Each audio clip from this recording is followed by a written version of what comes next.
প্রাকৃতিক সম্পদের সম্ভাবনাময় ক্ষেত্র হিসেবে পরিচিত সিলেটের নতুন এই অনুসন্ধান কূপ আশা জাগায় সংকটে ধুঁকতে থাকা দেশের জ্বালানি খাতে। 2023 সালের নভেম্বরে সিলেট 10 কূপে সন্ধান মিলে তেল গ্যাস দুই ধরনের জ্বালানিরই। তবে পাইপলাইন না থাকায় 1 বছরের বেশি সময় পেরিয়ে গেলেও কূপটির গ্যাস এখনও যুক্ত করা যায়নি জাতীয় গ্রিডে। নতুন পাইপলাইন বসাতে গিয়ে চ্যালেঞ্জ হয়ে দাঁড়ায় সংশ্লিষ্ট দপ্তরের অনুমতি পেতে বিলম্ব সহ বেশ কিছু বাধা।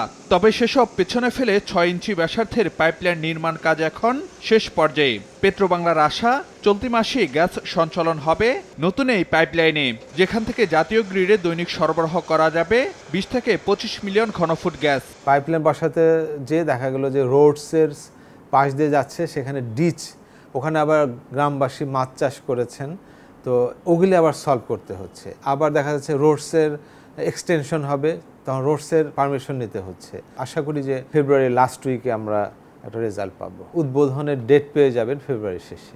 নিউ সানসিল্ক ব্ল্যাক শাইন, নজর কাড়া শাইনি চুলের নাম্বার 1 চয়েস। শুধু তাই নয়, চলতি মাসেই পাইপলাইন নির্মাণ শেষ করে বেগমগঞ্জ 4 ওয়েস্ট উন্নয়ন কূপের গ্যাসও জাতীয় গ্রিডে যুক্ত হওয়ার কথা, যেখান থেকে উৎপাদন হতে পারে দৈনিক 15 মিলিয়ন ঘনফুট গ্যাস।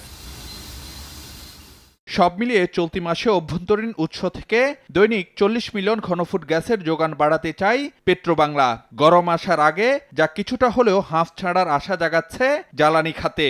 এখানে ঘাটতি মেটানোর একটা সুযোগ আছে। এটা খুব একটা বড় পরিবর্তন হবে না, কিন্তু এখানে যে কমে যাওয়ার যে ধারাটা, সেটাকে হয়তো কিছুটা ধীর স্থির রাখবে।